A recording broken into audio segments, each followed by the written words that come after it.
Hello friends, പുതിയൊരു വീഡിയോയിലേക്ക് സ്വാഗതം.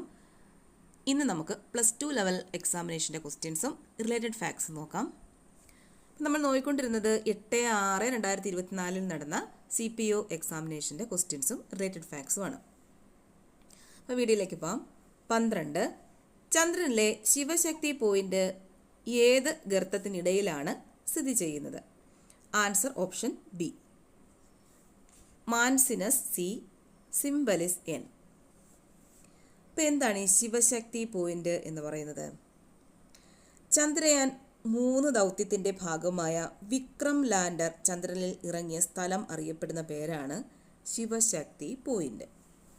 ചന്ദ്രയാൻ 3 ദൗത്യത്തിൻ്റെ ഭാഗമായ വിക്രം ലാൻഡർ ചന്ദ്രനിൽ ഇറങ്ങിയ സ്ഥലം അറിയപ്പെടുന്ന പേരാണ് എന്ത്? ശിവശക്തി പോയിന്റ്.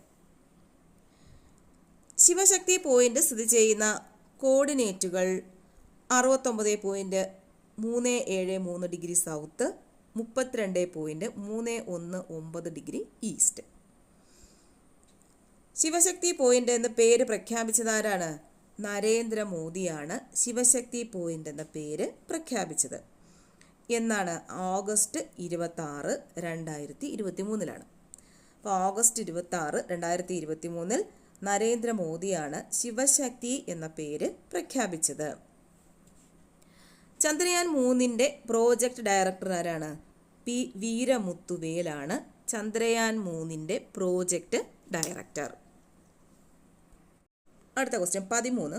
പ്ലാനിംഗ് കമ്മീഷന്റെ പുതിയ പേര് എന്താണ്? Answer option D, NITI Aayog. Planning commission പകരമായിട്ട് നിലവിൽ വന്നതാണ് നീതി ആയോഗ്. എന്നാണ് നീതി ആയോഗ് നിലവിൽ വന്നത്? 2015 ജനുവരി 1 നീതി ആയോഗ് നിലവിൽ വന്നത്. ജനുവരി 1, 2015 നീതി ആയോഗ് നിലവിൽ വന്നത്. നീതി എന്നതിൻ്റെ പൂർണ്ണ രൂപം എന്താണ്? National institution for transforming India. National institution for transforming India എന്നാണ് നീതി എന്നതിൻ്റെ പൂർണ്ണരൂപം. നീതി ആയോഗിൻ്റെ അധ്യക്ഷൻ പ്രധാനമന്ത്രിയാണ്. നീതി ആയോഗിൻ്റെ നിലവിലെ ഉപാധ്യക്ഷൻ സുമൻ കെ ബെറിയാണ്. സുമൻ കെ ബെറിയാണ് നീതി ആയോഗിൻ്റെ നിലവിലെ ഉപാധ്യക്ഷൻ. നീതി ആയോഗിൻ്റെ നിലവിലെ ചീഫ് എക്സിക്യൂട്ടീവ് ഓഫീസറാണ് BVR സുബ്രഹ്മണ്യം. നീതി ആയോഗിൻ്റെ നിലവിലെ ചീഫ് എക്സിക്യൂട്ടീവ് ഓഫീസർ ആരാണ്? BVR സുബ്രഹ്മണ്യമാണ്. ഇനി അടുത്ത ക്വസ്റ്റ്യൻ നോക്കാം. 14. ഹരിത വിപ്ലവത്തിൻ്റെ പിതാവ് എന്നറിയപ്പെടുന്നത്? Answer option D, MS Swaminathan. അപ്പം ലോക ഹരിത വിപ്ലവത്തിൻ്റെ പിതാവ് എന്നറിയപ്പെടുന്നത് ആരാണ്? Norman Borlaug. നോർമൻ ബോർലോഗ് ആണ് ലോക ഹരിത വിപ്ലവത്തിൻ്റെ പിതാവ് എന്നറിയപ്പെടുന്നത്. അപ്പം ഇന്ത്യൻ ഹരിത വിപ്ലവത്തിൻ്റെ പിതാവാണ് MS സ്വാമിനാഥൻ. ഹരിത വിപ്ലവം എന്ന പദം ആദ്യമായി ഉപയോഗിച്ചതാരാണ്? William Gaud. ഹരിത വിപ്ലവം എന്ന പദം ആദ്യമായി ഉപയോഗിച്ചത് വില്യം ഗൗഡാണ്. ഹരിത വിപ്ലവത്തിൻ്റെ പ്രവാചകൻ എന്നറിയപ്പെടുന്നത് നാസർനോ സ്ട്രോംബെലിയാണ്. നാസർനോ സ്ട്രോംബെലിയാണ് ഹരിത വിപ്ലവത്തിൻ്റെ പ്രവാചകൻ എന്നറിയപ്പെടുന്നത്. ഇന്ത്യൻ ഹരിത വിപ്ലവത്തിൻ്റെ നായകൻ എന്നറിയപ്പെടുന്നത് ആരാ? Doctor MB Singh. ഇന്ത്യൻ ഹരിത വിപ്ലവത്തിൻ്റെ നായകൻ എന്നറിയപ്പെടുന്നത് ഡോക്ടർ MB സിംഗ് ആണ്. അപ്പോൾ എന്നാണ് ഇന്ത്യയിൽ ഹരിത വിപ്ലവം ആരംഭിച്ചത്?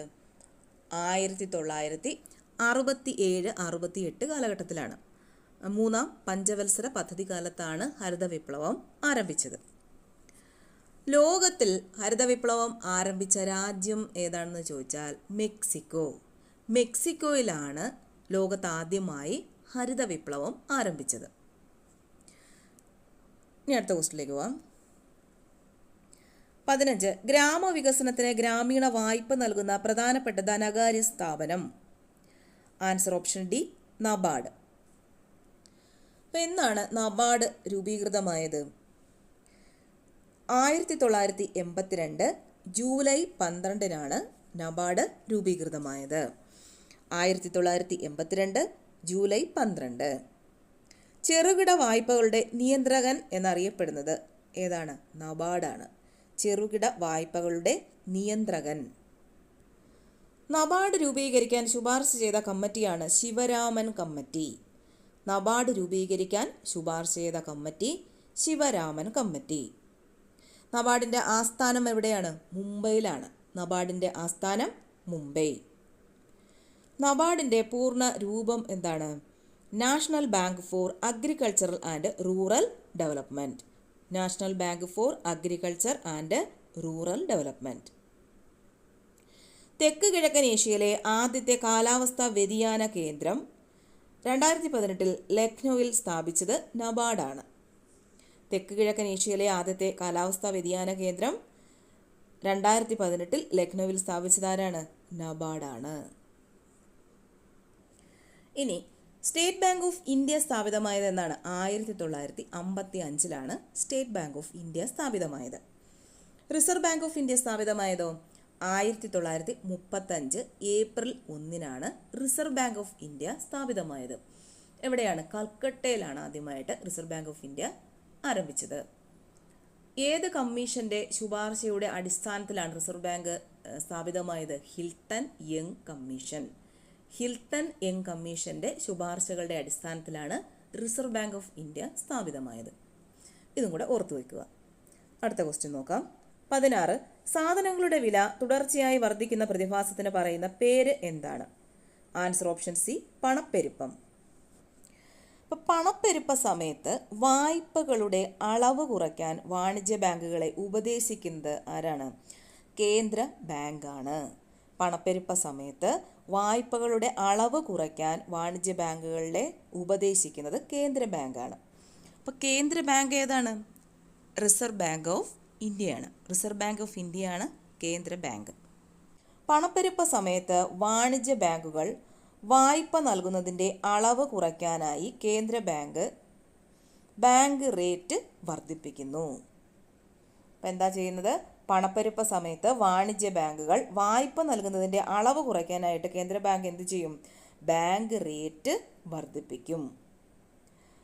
പണപ്പെരുപ്പ സമയത്ത് കേന്ദ്ര ബാങ്ക് കരുതൽ ധന അനുപാതം വർദ്ധിപ്പിച്ചാൽ വാണിജ്യ ബാങ്കുകളുടെ വായ്പാശേഷി കുറയുന്നു. പണപ്പെരുപ്പ സമയത്ത് കേന്ദ്ര ബാങ്ക് കരുതൽ ധന അനുപാതം വർദ്ധിപ്പിച്ചാൽ എന്ത് സംഭവിക്കുന്നു? വാണിജ്യ ബാങ്കുകളുടെ വായ്പാശേഷി കുറയുന്നു. പണപ്പെരുപ്പ സമയത്ത് കേന്ദ്ര ബാങ്ക് തുറന്ന വിപണിയിൽ കടപ്പത്രങ്ങൾ വിൽക്കുകയും ബാങ്കുകൾ ഇത് വാങ്ങുകയും ചെയ്യുന്നു. അപ്പോൾ ഇത്രയും കാര്യങ്ങളും കൂടെ പണപ്പെരുപ്പത്തിനെ കുറിച്ച് ഓർത്തു വെക്കുക. അപ്പോൾ ഇത്രയേ ഉള്ളൂ ഇന്നത്തെ വീഡിയോ. അപ്പോൾ ഈ റിലേറ്റഡ് ആയിട്ട് പറഞ്ഞ കാര്യങ്ങളെല്ലാം നല്ലപോലെ നോക്കി വെക്കുക. അടുത്ത പരീക്ഷയ്ക്ക് ഉപകാരപ്പെടും. ഓക്കെ.